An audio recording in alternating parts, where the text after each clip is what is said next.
I'm Shane Bybee. I've worked with students for almost 30 years and spent the last 10 years guiding high school students on their journey to college.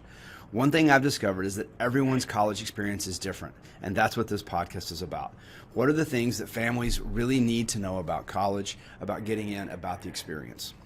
Today we're meeting with Pranoy Mohapatra of PM Tutoring and Brian Eufinger of Edison Prep, and we are going to talk about test prep, the mistakes people make, things people should know about test prep, and then really anything else that comes up in the conversation. So I've known you guys for, what's it been, 2 years now that we've been talking online and Facebook Messenger and all that fun stuff? Something like that. So let's start off with a little bit about how we got here. You know, my story, I was a classroom teacher for a little over 20 years. Then when my kids came along, I wanted more freedom. I'd already been doing some test prep, and I thought, hey, I'll just go tutor kids on SAT and ACT, and then that's turned into what Bybee College Prep is now. Brian, how did you, because I think one thing interesting as I was thinking about this conversation is that the three of us came to this profession from very different directions.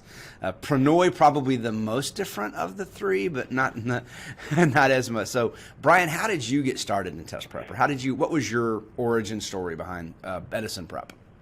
Sure. Well, I self-studied and paid for all these tests, or all of college via these tests. So, Eagle Scout, good GPA, other stuff helped, but I start from a place of gratitude because, like a number of tutors that all of us know, we came from, somewhat humble beginnings and we're studied hard and did this stuff. So I'm grateful. But my first client was my high school girlfriend after I finished polishing off my high score. She had a very different starting score than I did.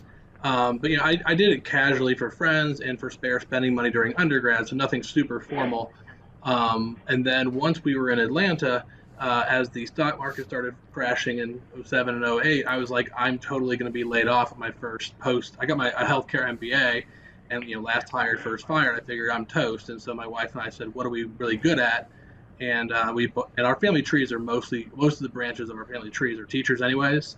And so we fell back into the tradition after being the ones who, air quotes, almost escaped it. So, Edison Prep just celebrated its 10-year anniversary here in Atlanta. We've had about 15,000 students. We have a lot of group classes, which is why, despite being tiny, my wife and I teach in the classes, we've helped a lot of folks. And it's neat. We've seen some students save themselves. Collectively, students have saved a bunch of money, or their parents a bunch of money, or got in better schools. We've been invited to a wedding of two of our students who got married. So we feel super old, but yeah, it's been neat. It's not just commas and rectangles. It's, if people put their work into this, it's stuff that supposedly you're learning in school anyway, so it shouldn't be, calculus or rocket science or brain surgery, but it's great to still hear from students and see things they're able to achieve. So that's sort of how we got here. And Pranoy, how about you? How did PM Tutoring come about? Yeah, so I have always been what you would consider a, quote, good test taker. The tests did come naturally to me, and people just like being good at stuff. It's a nice feeling to be better than others at something, right? Even if it's something as silly as a standardized test. In fairness, right, I really do think that tests test problem solving. I'm not just a good test taker. I think I'm pretty good at critical thinking and solving problems, right? Maybe that manifested as me being a good test taker, going through my schooling, right? Whether it was the SAT, the MCAT, the GMAT, all of which I've taken, I loved the challenge. I loved the type of, it's a thinking game, and I always enjoyed it. And I always was learning best when I would work with others and talk things out. So throughout high school, whenever we'd be studying for a test, whether it's your standard chemistry or math, whatever, even in medical school, right? I worked best in groups where we'd be teaching each other and talking the information out loud. So naturally, this led to me taking a job as a tutor in high school, quite frankly, just to add it to my resume, make it look good, whatever. But lo and behold, right, it was just a great fit for me, and I kept it going throughout my college years, throughout my one med school year. So I went to college at Penn State University because I wanted to enjoy my college experience before I was shipped off to medical school, which I did. God, I really did. And then I went to medical school for a year, and I kind of knew in my heart that it wasn't what I wanted, but it was what, my whole life was always just, shaping up to be. It was what I was told that I was going to be and do. And it just, it wasn't a great fit. I hated it. It was miserable. It was a rough time for me. So I just said, no, we're done with this. And I had to fall back on something, which was tutoring. So this is 2015 now. And I took a year. I got my healthcare master's like Brian did from Columbia University. And while I did that, I was, tutoring to make money. I had those Columbia loans to pay off, right? So I kept growing that. And next thing you know, it just completely blew up. Now we have a staff of 12, 11 tutors, including myself, and one administrator. And then here we are. It's lovely because I love being able to teach these skills, because that's what it is. It's a skill. I love dispelling the notion that, I'm not a good test taker. I hate that fixed mindset of, they're just not a good test taker or whatever. But I like teaching kids that, like, you put in the work, you work hard, and you get results. And it's like a nice micro scale. It's a nice like micro life lesson, right? Like if you work hard at something, that's it. You work hard at it, and you will get better. And it's nice to be able to show that concretely. Pranoy, it's just about tips and tricks, right? You just have to learn the tips and tricks, and then you're fine. There's some magical thing. I love your story about the kid that calls you up the night before. You want to tell that story real quick? Yeah, exactly. We would get kids that literally just like right before the test, like, Pranoy, okay, like, what else do you have for me? Like, what are the last like tips and tricks? Like, what are the magic strategies? And I'm sitting here like, what do you mean? Like, I've taught you all of them. Like, there's no magic wands that I save like for 11:59 p.m. the night before the big test, right? That, by the way, Les. Yeah, we don't want more clients in the future, so we're saving all the most important stuff to backload it so that moms are mad at us. So, right. Yeah. So my God! Imagine them. I upcharge for the sessions the night before the test, because that's when the real magic happens. So the 3 months prior, nothing. Yeah. I toyed with, and my better half vetoed it, making a 2-page PDF that says all the tips and tricks you'll need, and on the backside it says hard work. But I mean, that could mean literally. I mean, I just went to the basement. I tried to get money out of my dad. This is Borders, back before Borders went bankrupt, and it was 1999, and I said, Dad, this stuff's important. He's like, I agree. And I'm like, I need $300. He's like, here's 80. I'm not dumb. They're books. So I was just trying to get some social budget money. But those famous goldenrod colored Barron's SAT flashcards that those of a certain age are familiar with. No, I just went to the basement and started cranking away. There was no Reddit. All my friends who were 1 year older, once I ran out of my books, I just sort of got theirs. They didn't need them anymore. And so it really was just putting in the work. Those of us who know me, like, I quit JV tennis. I used the time from JV tennis to practice, and the rest is history. So, yeah, and I think that's the thing that people. I mean, it's grinding. And Brian, you made the point several times when we've talked. Like, an industrious kid can get on Reddit and get on YouTube, and I mean, we've all posted plenty of videos that say this is how you do this. There's not some magical secret. We know those tutors out there, and we'll get to that in a little bit, I guess, who claim they've solved it. Like, they know the thing that no one else is telling you. And the thing that no one else is telling you is do a lot of tests, and do reflection on it. So, yeah. So, Pranoy, are you still working a full-time job in addition to what you're doing? So not full-time. I kind of just outsource myself to a hospital in the education department. So I do all the programming with the high school students, build programs for them to explore careers, and I've lended my service to the vaccination efforts. While the kids are in school, hey, whatever, might as well do something nice for the community. But yeah, I actually have a panel with a high school speaking about healthcare careers. I still do have a lot of love for healthcare. And of course, as do many kids, so many kids grow up like, I want to be a doctor. So it's important for me to be able to speak to and discuss with those kids, because at the end of the day, it's not all about the SAT scores, which are fun, but we do hope to take a more holistic approach to growing the students as a whole, and that also includes career exploration. So I think that aligns nicely. the three of us have, I think, a pretty different approach to this. Brian, you're mostly group with some one-on-one. Pranoy, you're pretty much all one-on-one and all online. Are you all online, or are you do in person as well? We do in-person boot camps, but yeah, that's other right. than that, and in-person mock tests. But other than that, we're all online. Okay, because you have your office. You're sitting in your office right now, and then I have a mixture of all of that, right? I have the boot camp classes, but I also do one-on-ones and that kind of thing. So let's talk a little bit about the difference in our approaches to the mistake to the prep overall. Like, what is your approach to test prep? So Brian, we started the point. Brian, we're going to start with you. What's your approach to kids to delivering the prep that you deliver to students? So it first starts with, Pepsi versus Coke, which test are you better at? And so either a full-length test of both, real retired test, not combo comparison things, or if a kid's busy, we will work with a PSAT and a full-length ACT. It's good enough to make the Pepsi versus Coke decision. So once we know that, we try to pin parents down. Just tell me what genre of school you're working on, because the same score that gets you honors college at one school will get you no chance at another. So we try to understand what's the magnitude of the gap on the stronger test between where I am and where I want to be, and then we design a plan of the right intensity. And basically, the reason why we do a lot of group classes is, if a kid has a 25, 23, 22, 25, like the first X hours of the class will look remarkably similar to the first X hours of private. It takes me. I talk fast, but you got to give kids time to think. It's going to take a certain amount of time just to get through the grammar rules, the strategies, the math formulas, how to use your calculator correctly.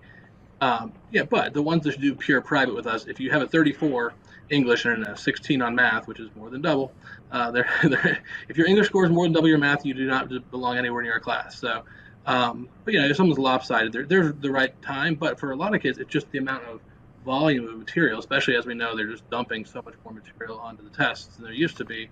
So we have to constantly revise our stuff and fit more into that time. But we enjoy both. You've created your own entire textbook, right? So all of the questions kids work through in your classes are original Edison Prep material, whereas my class, we use mostly the blue book. So is that pretty accurate? So nothing in our book. So we wrote our book, we revise it each year. We have one for SAT, one for ACT, and the now retired 2400 SAT book. But that was, once a year, we revise it, and we use info from our students to make it better. So we are blessed to have some hardworking students where they text us after the test, hey, it went well, but by the way, they started adding standard deviation. That happened a couple years ago. And so I already have 90 edits that are going to go into version 12 of our book. We printed last January and this September. During COVID, we revised it twice. So version 11 of an ACT book for a test that's not changing, quote unquote, over 9 years. So we have to. But outside of our book in class, all the stuff we do for homework is timed real tests. So that way they can cement what they're learning untimed in the class. Pranoy, you've done something similar, haven't you? You've created your own text material. Yeah. So it's in its infancy. We've rolled it out a couple of times, and we slice and dice and deliver it in different ways. We also do use a lot of PSAT material, but we're very focused on repetition of concepts. So our program structure, the first 2 sessions really, we work through a little bit of each section to figure out where our weaknesses are, because every student comes in at a different level and they have different target scores. That's so important to us, is making sure that we build the program not just around like we're going to go up, but we have to go up this amount, right? Because getting a 1200 to a 1400 looks a lot different than getting a 1000 to a 1200, even though it's still the same 200-point jump. We're getting a 1450 to a 1520. Oof, God, yeah, that's probably the hardest of all. But so what we do is we identify the concepts that are weak, and then we use a little bit of a homebrew of some of our original content. We use some workbooks, like we like the Meltzer books, we like the College Panda books a lot for grammar especially, and then we've sliced and diced PSATs up to cannibalize, because we break them down section by section, right? So, we could just do a reading section out of here, or we could just pull all of the quadratic formula questions from all the 2015 PSATs, so that we're not really burning through, good, accurate, recent tests that we like using for mock tests, but they still are official College Board questions. And then I didn't really give you a chance to talk about like your approach or how it might differ, because you have classes, but a lot of what you do is one-on-one. I don't know what the split is on your business overall, but yeah, it's absolutely very one-on-one based. Honestly, the classes kind of exist as a primer. That's how we usually use them. Or if someone just was left behind and they didn't reach out for prep until our schedules are totally filled, then we can offer them like a boot camp or a class or something. But most of what we do is really built around taking where we're at, the baselines, diagnosing weak areas. And we do that via a live test because it's different to just say, oh, you got this question wrong, therefore you don't understand how linear equations work, right? But maybe you got something right and you plugged in every answer until something worked, or took a lucky guess, or just used faulty logic to end up at the right answer. That still bears consideration. We have to go over that. And vice versa, if we make like careless mistakes, that's different from a fundamental misunderstanding, right? Because a mistake is a mistake, but we have to understand how they're made. And then we spend about 4 to 6 weeks, fine-tuning those, right? So if you struggled with parabolas in vertex form, we'll teach lessons on that, do several problems on that, so that the next time you see it, it's almost like robotic, just muscle memory, right? If I see a verb underlined, I got to look for the subject, and it may not necessarily be the closest noun. If I see, x minus 2, x plus 3, oh, those are the zeros. The vertex is going to be directly between them, right? It's really just a bunch of if-then statements. It's a standardized test. It's the same structure every time.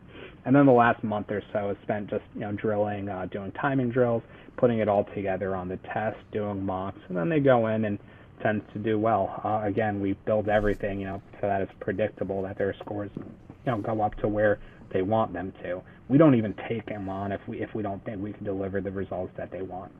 Yeah. And so you talked about target scores a couple of times there. How do you define a target score for a student?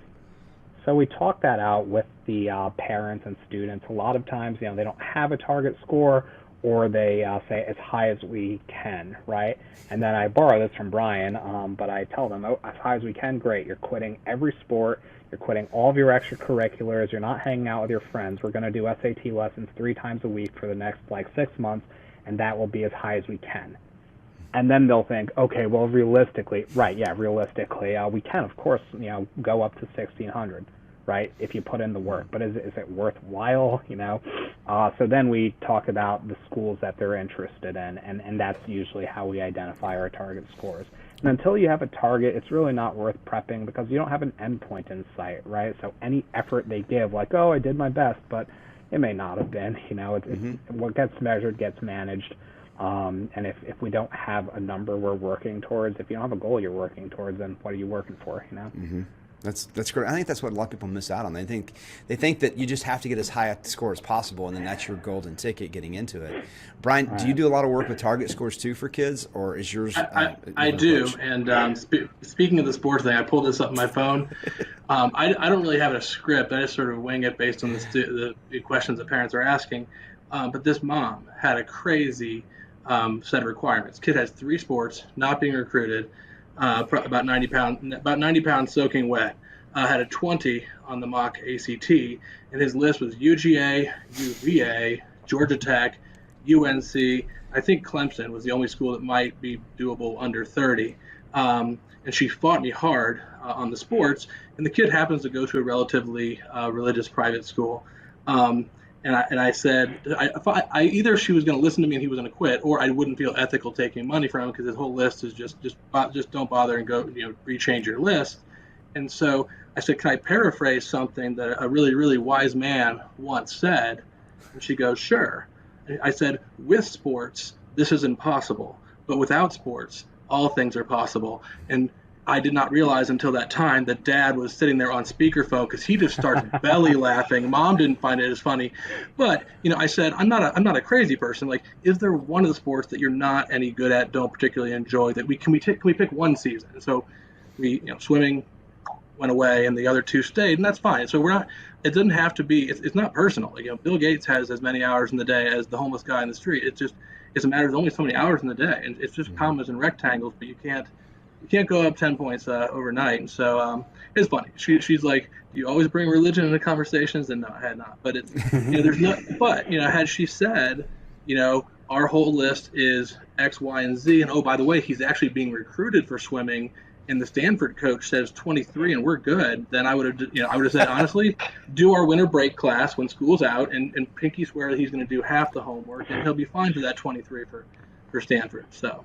And I think that's, you make an important point. So one of the things that I think is important, I when we were talking about questions, I'm going to go ahead and jump one of our questions up a little higher in our order, because what I've heard consistently in both you guys saying is you really focus it on the kid and what the kid needs, right? It's not prep forever until you get the highest score possible, maximum possible score.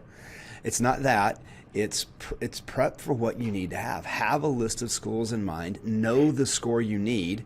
If you've got a 3.8 GPA coming out of a public university, Georgia Tech probably isn't on your list. You're closer to that than I know, but I don't know many kids that are in that level that are going to Georgia Tech, unless you're an athlete of some sort. But you know the score you need to have for those schools, and be realistic about it.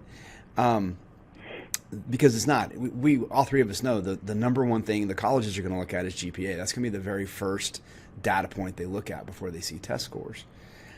So what should, in your approach to it, this is where, you guys both know I'm pretty opinionated about this part of it. What should a family look for when they're looking at a test prep company? They're gonna talk to a test prep company about what they should be doing. Brian, why don't you go first on this one? Yeah, so I mean, we can't help everyone. We have twin toddlers, and it's not about salesiness or stealing clients from people. We just try to tell people, if we can't help you, at least let us refer you to someone else, and ask hard questions. Like, if the last time they've taken a real test is when Reagan was in office, the test has been revised 5 times since then, probably not. So give me testimonials, then give me more testimonials. Like, have you taken the test recently? Can I see some scores? Can I see what's your approach? Ask questions about the approach, because there's different people. Like, when someone in town, if I get a kid with different sets of scores, not everyone's amazing. If there's someone who's being kicking and screaming to tutoring, I'm better at that than my wife is. If there's a low confidence girl who's starting at a 16, like, she's the softer side of Sears. I mean, I can do it, but she's just far better than I am. And so there's people in town where if there's someone who has a very specific needs, we can refer to. So in Atlanta, at least, there's about 10 people who do it full-time professionally. We're mostly friends. In a non-COVID year, they'd all be in my house watching the Super Bowl. And it's really just a matter of asking hard questions, and also just getting referrals from friends. Because if they say, on their website, they say that all their people have top 1% scores, and their average increase is 9, and you talk to 3 people and it's not 9, it is, I went down 2, I went down 3, I went up 1. Then just asking hard questions is the key, because there's no bar exam for tutors. It's a very low barrier to entry, and anybody can say anything. And so we just say ask hard questions for parents.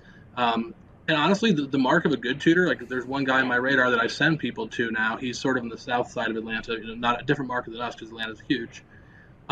Where I heard about him because a mom called me and said, well, yeah, he refused to work with me, and I did too. Like, if you're not turning away a client sometimes, his number one school in the world was Berry College, and he had a good enough score and GPA, wildly so. I'm like, I need to not go to hell. And like, the day that a 29 and a 391 unweighted, I mean, Berry College, they're a fine school, but you're not going to not get in with a 29 and a 391. And the mom just felt guilty because all of her friends in that suburb had been spending tons of money on this. Had she said, I want Georgia Tech, I'd be like, all right, yes, we should talk. Yeah. And go spend that time teaching puppies to read, do something else that's in the world. So Pranoy, you're in a different market than, my market. We know we've got friends that are both competitive in my market. My market's probably I don't know if it's between you and Brian or not. It's probably more like Brian's market. Your market, however, incredibly competitive. The craziness of New Jersey and the insanity of New Jersey. So what do you recommend for parents? Yeah, so first off, like Brian said, ask hard questions. But second off, I think it's important to speak with your tutor of, one, can you deliver my goals, and what makes you think you can? I think that's important. Do you have data that backs up your claims? I think data is compelling. Data doesn't lie unless you make it lie, and some of my competitors do that. But again, right, if you know how to read data, data can't really lie. You can see the flaws with that. In fact, all of my students would be able to see the flaws with that. But on the other hand, you should also be able to ask, who is my tutor and what is their background? How dedicated and committed are they to this? How well trained are they? How have they trained, right? And what were their qualifications?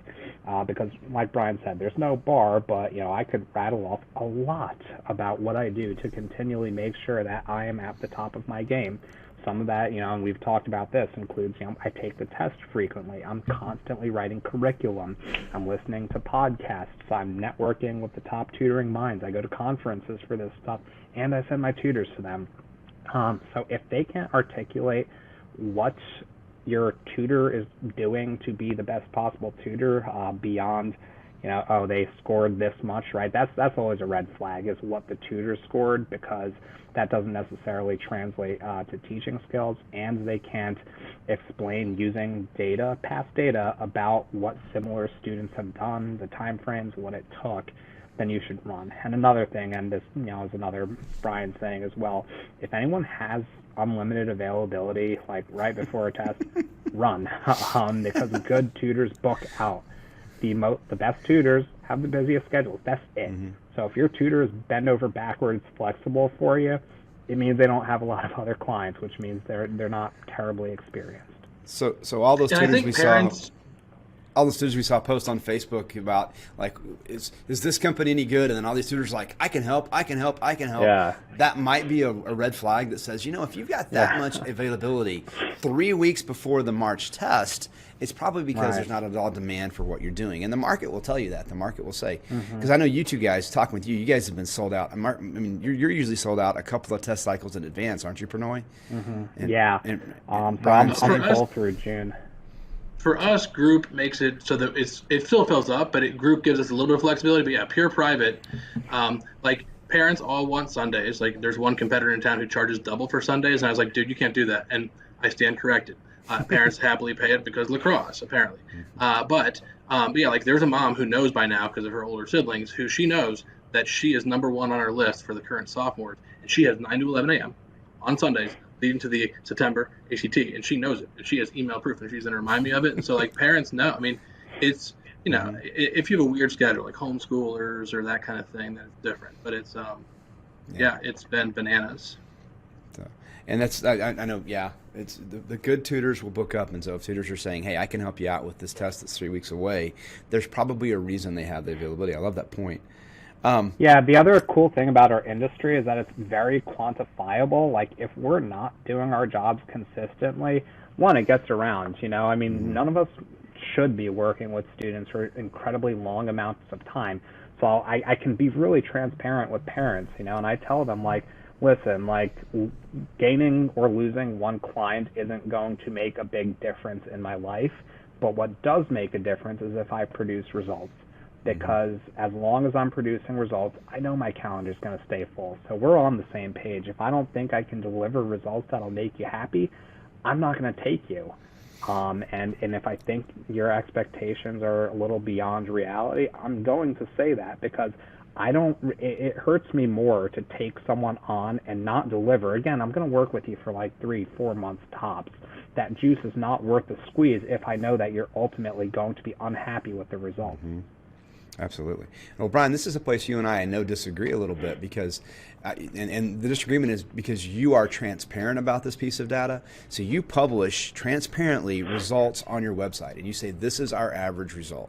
And I am incredibly skeptical of most companies that do that, just because you and I both know, and Pranoy, one of your top competitors, publishes the headline of their average results, but when you start drilling down into how they calculated the average results, it's complete bullshit.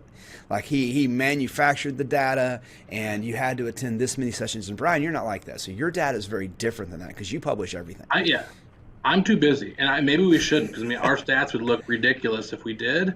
But yes, there's big competitors in our town where if you read the fine print, which they only put on like 7 different pages backwards in the FAQs, only people who do at least $3,000 of private. Oh, and they don't publish the results for group, because you don't want to know. only if you started between score X and Y and did at least 80% of the homework assigned, which then they assign more homework to make sure that very few people hit the bar, and did at least this many proctored time tests at our facilities, and there's, I mean, that would only, that guarantee, or that little statistical pool would only apply to maybe 15% of our clients. Not even that, because we do mostly group, and so it's irrelevant. I mean, ours would be double whatever that average is if we decided to calculate it. We have babies that are 2 years old, twins that are 2 years old. I don't have time to go play funny business. So yes, our happiest client right now is a mom from Marist, a school here in town, who the kid got a 36, and he's a senior right now. And did he hurt our stats because he started at a 33.5 and he got a 35.75?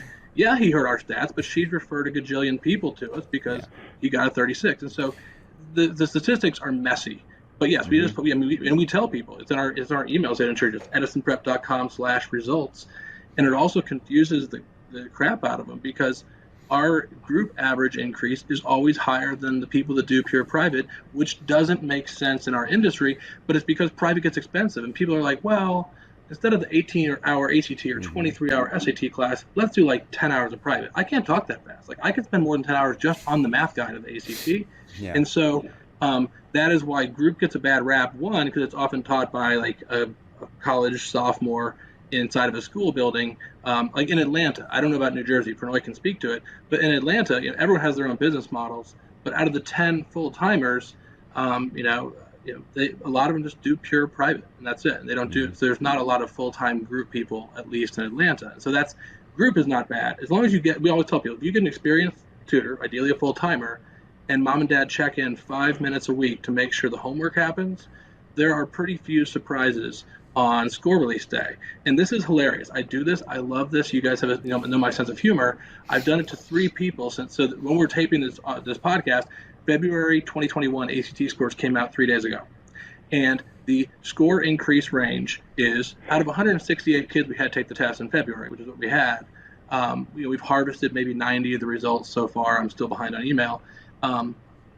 The range is there going to be at least 1 plus 0 out of 168? Of course there is. Someone has a bad day, whatever, or freezes up, misallocates time. Has there also been a plus 11.5? Yes, there has been. So 0, not normal. 11.5, not normal. But whenever I have an angry mom, they often apologize by the end of the call. They're like, why are you FaceTiming me?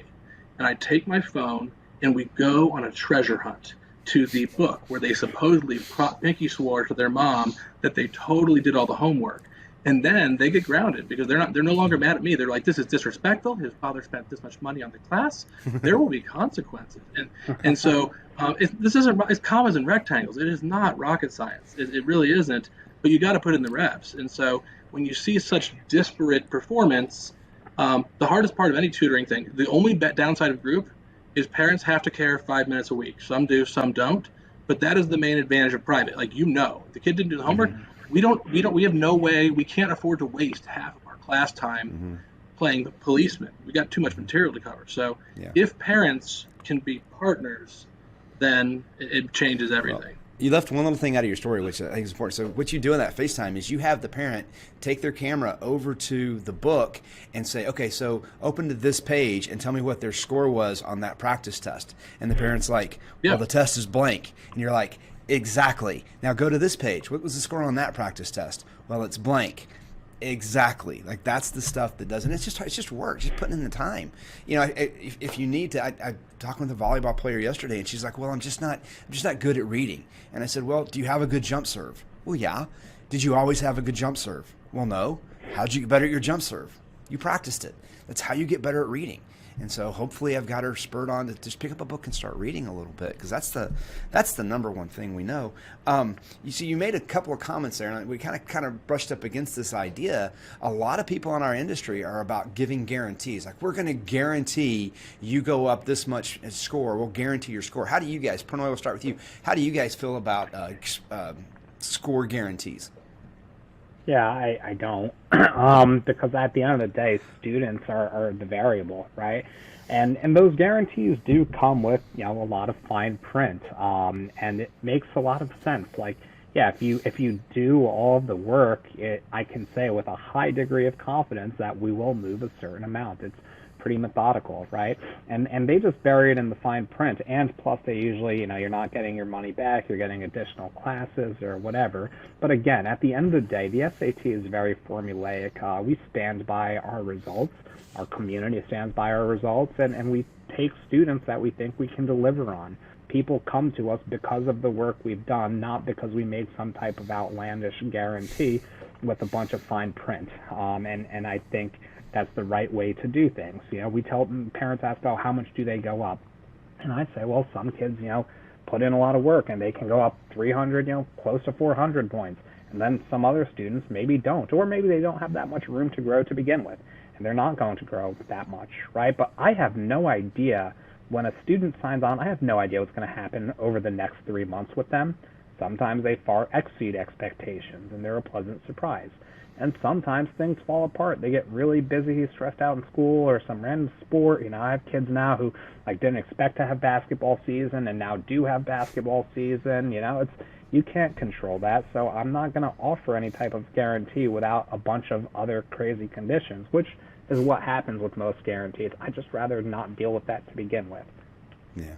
Well, and I had a kid this year, so maybe they're going to get quarantined for 7 days the week before the test, right. Yeah. and be off quarantine on Wednesday before the test, and we couldn't do a practice test, and we couldn't do the stuff we need to do. Brian, what's your attitude about the guarantees? So back, parents probably don't understand the nuance, so I'll explain. On the old SAT, there was lots of vocab, rote vocab memorization. You can still find our old lists on Quizlet. And we did have a guarantee because everyone else in town did for the old 2,400 point SAT, because there wasn't all this, you got to do 80% of the homework and only private tutoring. We didn't have a million conditions. We had one.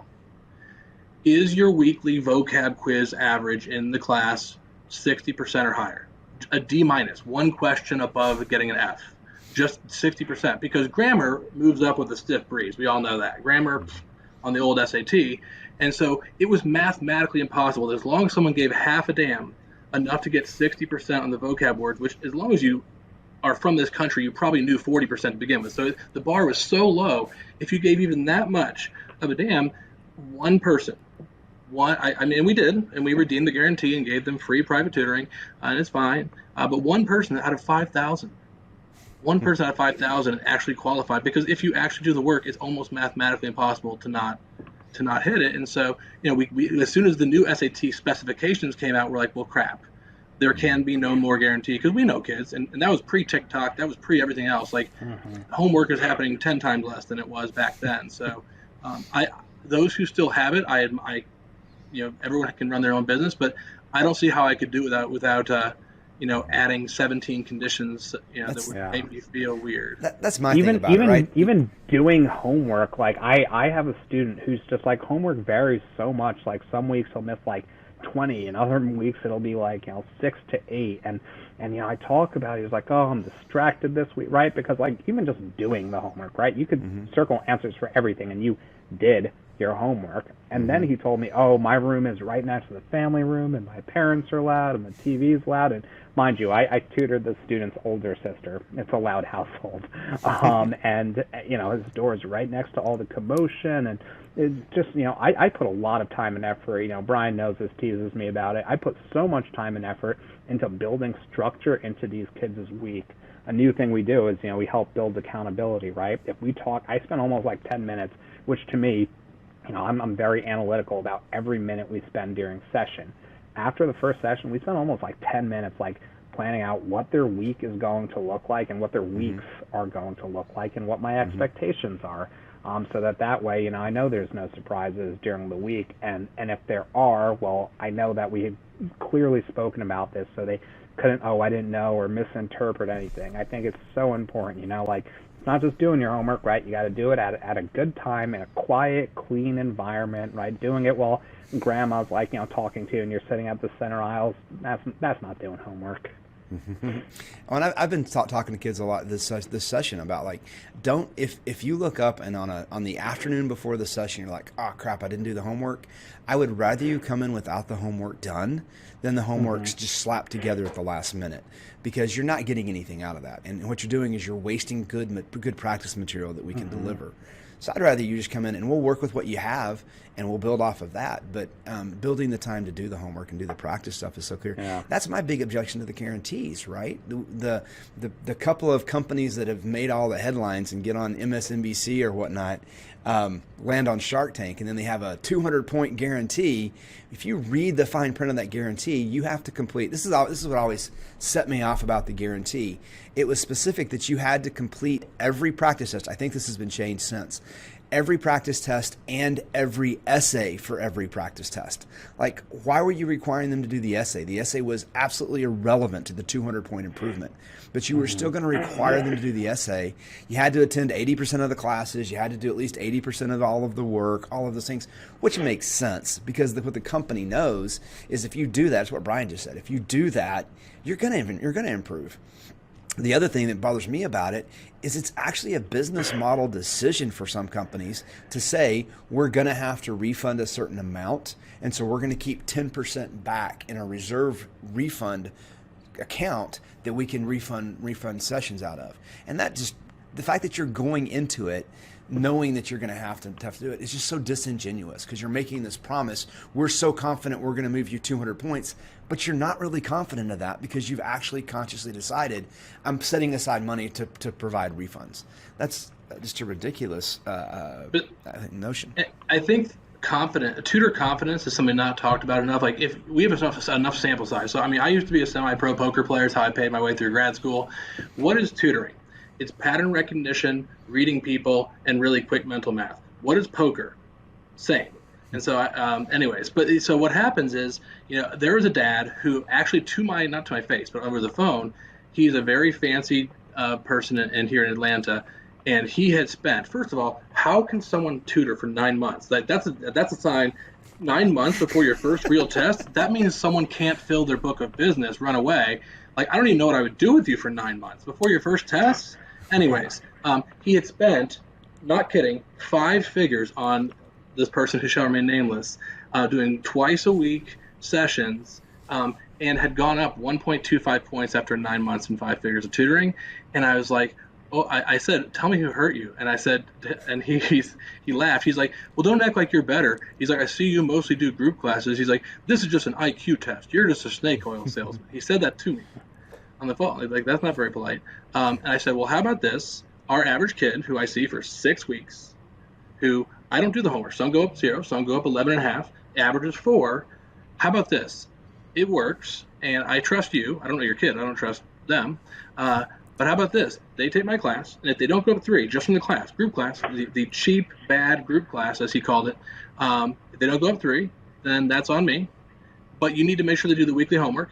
And if they do go up 4 or more, then I get to, I looked at the suffix, the domain name on his email address. It's a place I'd like to send this email. I said, how about this? You send an email that I write telling this story to all of your coworkers. Because he's going to go up +4 if you make him do all the homework. Mm-hmm. I said, I'm not risking anything here. I said, it looks like, and so he's like, you do that. I'm like, sure, I'm not even going to email you. Where's your bond? And cool. And so it was a great email that I hammed up and sent to the group. And so he's like, he reminded me once as a kid went up. I think the kid went up like 5.5. And so he upheld his end of the deal. A good tutor knows the kid started off at a 9. How do you get a 19 on English after 9 months of tutoring? But that's beside the point. He started off at such a fertile score. I was just like, this is a no-brainer. And so the dad apparently just would quiz the kid about the sessions, and he's like, oh, so it really just is commas and rectangles. and it really just is. And so, yeah. And it's, there's not some big secret that we're keeping back to just make us all rich. All right, let's talk about the big elephant in our industry right now. Let's talk about test optional a little bit, and I'll just open it up with that. I added this question after I sent you guys the list of questions. It dawned on me a minute ago that it definitely needs to be a part of our conversation, because you've probably had more than one kid tell you, well, I don't need to worry about the SAT anymore. School colleges aren't even taking the ACT. Why does it matter? So, Brian, I've given Pranoy the start a few times. You got any hot sports opinions about test optional policies? Yeah, I mean, so I think I think transparency, just like we talked about results earlier, transparency just in general is a good ideal to strive for. So I teach some pro bono boot camps in rural Georgia, and it's different. It's a different world. If you're attending a boarding school in New England versus the first person in your family to attend college and you're in rural Georgia, and so we are not naive. Like, we see kids with 31s not get into UGA because they're from certain schools that have a million kids with 33s, and a 31's probably not good enough. And that happened pre-COVID. And then I told a kid confidently, "You're fifth in your class in Claxton, Georgia, and yeah, you have a 25, but you're going to be fine." And they were. And I don't make friends with giving false hope. And they're like, "Holy crap, you were right." And do we have a kid that, this is awkward, we tutor both boyfriend and girlfriend. He got to go to Stanford. He was a very large human, and he played on their football team, and he got in with a 24. His girlfriend did not even get waitlisted with her 35. Same year, awkward. And so I just think a lot of the kids that we tend to seek out either self-study or tutor fall into a bucket where they're not a legacy. They're not a first-generation college applicant. They are not, Jared Kushner or Lori Loughlin. They don't have anything going for them. They are just a kid from Skokie, Illinois, who's upper middle class, and dad's a pharmacist and mom's a teacher, and they're in that financial aid donut hole where they do not want to give you a lot of money. Like, that person's probably not as, air quotes, able to do test audit. And so, and I don't think there's anything wrong with that. Like, if someone has been given every privilege in some boarding school or whatever, and the best they can muster is a 25, give that seat to the kid in Claxton, Georgia, who's fifth in their class out of 700. Think back to my kid from Cookeville, Tennessee. Like, my goal is to get out of Cookeville, Tennessee. Everything else, negotiable, as he would say. And so I think that's, as long as you're transparent about the fact what percent of seats are not already spoken for in the different buckets. It's faculty kids, development donor kids, athletes, legacies, first gen, got to have, and I give this example in our parent meetings all the time. This was back in 1999, Washington University in St. Louis, where my wife and I met. Their engineering school is very hard to get into. And there's a guy from Wyoming who got in with a 1220 on the SAT. And he was the only person in the entire grade. And he wasn't mad about it. He laughed. He knew that they needed to say they had all 50 states and 40 countries and whatever. And so, he knew that. And so most of the kids we tutor are not a kid from small town Wyoming, et cetera. So you have to understand your context. And so much of what I talk to parents is, can you apply test optional? It depends on your context. And as we all know, when you talk to IECs off the record, sure, there's no hot mic here. They know, and they give accurate advice. But people make too much scandal out of it. If you understand your context from the get, there's not a lot of surprises. Like, most of the students I had who gotten in test optional to schools, that kid from Claxton would just get in test optional this year, being fifth in his class, et cetera. And so there's nothing wrong with that. But so, the whole more things change, the more they stay the same, is what I'm seeing. Because as I'll let Pranoy talk about it if he wants, the whole thing we've seen with UPenn, where it's like 36% of kids sent scores, 22% of their admits. There's almost a 2-to-1 ratio for Georgetown, for UPenn, for UGA, for a lot of schools. And so you just got to be honest about what percent of the seats are spoken for before the game even begins. It seems like that's been a pretty. I'm probably going to ask you in a minute, but it seems like that's been a pretty consistent thing we are seeing. Like, there's so much we don't know right now, but we are pretty consistently seeing that. It seems like about half the kids who submit. It's like about half the kids who submit test optional will typically get in. It feels like. Using UGA, and you warn me against this, but using UGA, right? 45% of kids submitted without test optional, without test scores, and about 26% of those got in. 55% of the students submitted with test scores, and about 50% of those got in. So it seems like that's been a pretty consistent year. Some of them are around a 2-to-1. If you have a good test score, it's like a 95-mile-an-hour fastball. If you have a 95-mile-an-hour fastball, use it. I like what Ben says that a lot. So, Pranoy, what are you seeing as far as the schools your kids are applying to? Yeah, exactly. A lot of families, I will notice that, the type of calls I'm getting and the type of students that I'm getting are driven kids who may correctly identify this not as this is something I have to do, because God, dragging those kids kicking and screaming through the process was never fun. But they're realizing, this is a good opportunity to set myself apart, right? Just like anything, volunteering is optional. Doing lab work, right? Doing research, publishing papers, that's all optional. But, if you have the opportunity to do it, it'll probably help you. So I always tell kids, if you think it'll be something that'll help you stand out in a positive light, yeah, absolutely, go for it. I don't think there's many things where you could have as predictable of a boost in your value as there is to studying for a standardized test, right? You put in 60 hours and you can pretty predictably understand where you're going to fall, 60 good quality hours. I don't know many other things where you could put in that amount of time and produce greatness. That being said, if you can think of something that you want to do with that time spent during test prep that will also make you shine, if you're going to start a nonprofit or some type of like business during that time, go ahead, do you. That's great. But it is not, and what a lot of people see it as is great. These don't matter anymore, so I'm going to play 5 hours extra of Xbox per week, right? It's not that. If you're not going to make your application stand out in other ways, which power to you, you should. But this is, I think, an easy way to make yourself stand out if you're so inclined. And you definitely have to. And I think one thing that can be focused on is there's such a different level of treatment. Like, and there's nothing wrong with this. Every school can run their own policies, but like Yale, just to defray the drama, came out with that statement last week that said, during the time period for which Yale is test optional, we will not be releasing statistics on what % of students who applied were test optional, what % that got in were test optional, and what % that matriculate and enroll were test optional. And so that's their right. It's not. There's no law about it. On the other hand, I admire Hofstra. Hofstra is very transparent.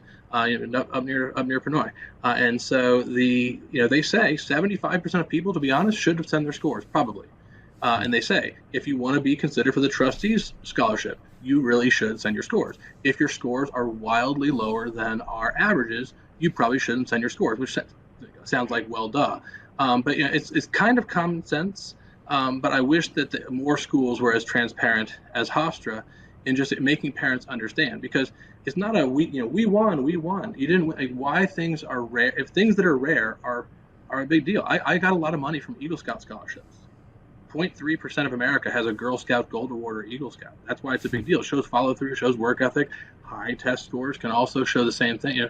It's and so why taking AP classes, it's optional but helpful. Getting good grades, it's optional but helpful. Test scores, optional but helpful. And so it's all test optional means to me is it means we won't automatically reject you for not having the scores. Mm-hmm. It doesn't mean it's not going to make a difference either way, as we're seeing with some of the results with the schools we just mentioned. But one thing I want to let Shane weigh in on, and Shane has an ethics complex, finely tuned from the military and whatnot. But I think, to me, student loan debt's a big deal, and there are so many kids that don't graduate from college or get surprised and have to pay money for remedial classes because, I didn't take the test, but then this happens. Or kids that overmatch. I have 2 suite mates from WashU that they were let in for various reasons that I won't go into, and they both failed out with large sums of student loans, and they went to their other 2 alma maters that were appropriate fits, but with the very different price tag of WashU compared to Mississippi State. And so it's just different. You don't want to see non-dischargeable loans in bankruptcy or costs accrued because of that. But I think your listeners would love to know that awesome blog post that you talked about with the whole Texas and that's optional stuff. So what's happening right now for a lot of students, what I'm hearing from a lot of students right now, and there's tons of ways. Michael pointed out that there's plenty of kids, and in fact, with the kids that had contacted me, they actually have some ways they're going to automatically qualify. But what's happening in states where they have a remedial, a mandatory, and they don't call it remedial, it's called developmental. But when states where you have to have a minimum SAT or a minimum test score of some kind to qualify for classes, if you haven't submitted test scores, then the colleges they have to, by default, enroll the student in a developmental course. And a developmental course has a 0 at the front of it for a reason. It's for 0 credit. And they do developmental courses in reading, in English, and math. And that's 9 hours of developmental classes you have to take. So the right up front price tag for those 9 hours on average, if you figure out in-state tuition's $400 on average, there's $4,000, $3,600 immediately, not including the extra half a semester that's going to add to the overall bill, because you're not getting any credit for those classes. So you're going to have to take the classes. And what I worry about is that a lot of students have applied to, the couple of schools that I mentioned, but there's any state school in Texas, any state school in Oklahoma that are going to end up immediately in that class, and they're not going to really realize it until they get on campus and they're looking at their list, because the students that are in that predicament are usually underrepresented populations, first-gen college students, low SES college students who don't have the resources guiding them through those choices to say. And I talked about this in the blog too, that I had just gotten off a podcast post with a student who had transferred from another school, and in her first semester back, her advisor told her, well, why don't you just take one class this semester to make sure you're okay? Because the college advisors, their concern is students failing out. They don't want students to fail out. So they're defaulting. It's that bigotry of the soft bigotry of low expectations, right? They're defaulting to, we're going to make classes easier so you can hopefully get some success. And the reality is that a lot of kids get into those remedial classes, and the fail out rate in those developmental classes is incredibly high. So my concern is that a lot of students are by default getting into those classes. They're not being told. I don't think it's intentional from the schools. This is where I'm not as cynical as I might seem. I don't think it's a money grab. I've had talks to people like the schools are just doing it to make more money, because they see it as $4,000 more per kid, not including room and board and other things that go into the equation. But I do think a lot of students who, now, if you took a dual credit class in high school, well, then you've already qualified. So you're not going to have to do it. So if you took a dual credit English class, the math class is really quirky, because University of Oklahoma, that I've talked to directly, they are gauging the students, and they're trying to do an honest effort at looking at the students' scores and seeing what math class that student should track into. But for English and reading, it's really going to be about, did you take dual credit English in high school? Very few kids take a dual credit math class in high school. Very few. And there may not be very few offered. Most kids that are doing dual credit, in my experience, have been English, economics, government classes like that. If you've taken a dual credit class for those, you probably already qualify. You don't have to worry about it. If you have an SAT score that has that's above the threshold, or an ACT score that's above certain thresholds, depending on the state, then you're going to be able to be exempt. But it's almost an opt-out situation where the student has to opt out of that class and has to prove that they've done it. And if you don't know you have to prove you've done it, you're going to show up to classes. You're going to get your schedule for classes. And if you don't know that zero means you're not getting credit for that class, you're going to start taking the class. And cool, it's an easy class, but you also just racked up $4,000 of extra college bills that you didn't need to take. And that's me. My approach to all of this stuff, I'm so ROI driven about, like, what is the value of it? What's the value of, is there a value in another 70 points on your test score? If there's not, then let's don't do it, right? It's a terrible business decision. I could be like, well, let's get another 50 points. But if it's not going to be any valuable for the kid, why would we do that? We talked about test optional, about what we're seeing as far as the thing. That's kind of what I was getting at. I was like, what are we seeing in the data that test optional is doing? And Brian, you made the point earlier, I think this is an important stat to share too, about schools not sharing the number of seats that are already spoken for.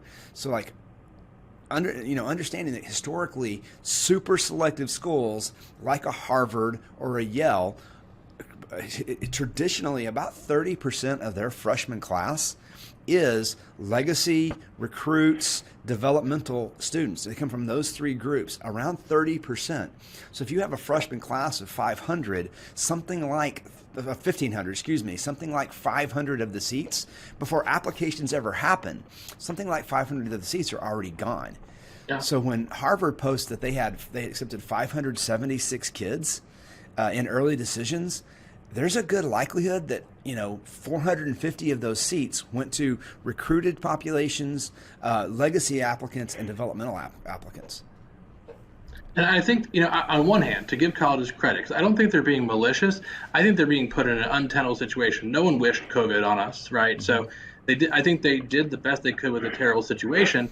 But at the same time, I think, there's a different slice of America that's probably listening to this nerdy podcast. If they got this far, good for you. But would there be riots up and down streets of Long Island if parents really saw the sausage making at its best? It's hard. It's a hard job because both Pranoy and I work in healthcare, and I use this analogy in our parent meetings all the time. It's not personal. If Emory Healthcare doesn't have X% of their patients that are Blue Cross and Cigna, it goes out of business. And were my wife and I Medicaid patients? Yeah, we were. We were broke as a joke, and we both paid for all of college via these tests. So I'm very grateful for my freshman roommate who's proudly full pay and helped subsidize me. So colleges are businesses. So I don't think they're trying to be malicious. It's so unwinnable, balancing genders at the right number of majors, at the right number of this and that, in all 50 states, and this one athlete, and oops, and it's a very unwinnable situation. I think they've done the best they can. And it's a fine balance between oversharing and making parents angry who don't understand the totality of the system versus undersharing and making people think there's some conspiracy. I don't know the right answer. Mm-hmm. Pranoy, any thoughts about it?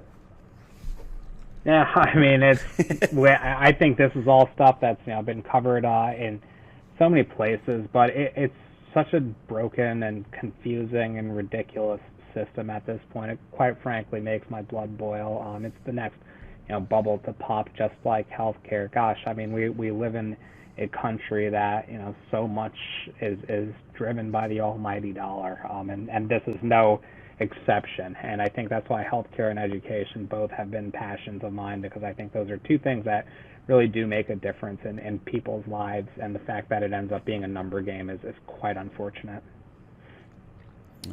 Well, let's wrap up a little bit, I think, unless there's some final thoughts. But Pranoy, where can people find out more about PM Tutoring? What's the best ways to find out?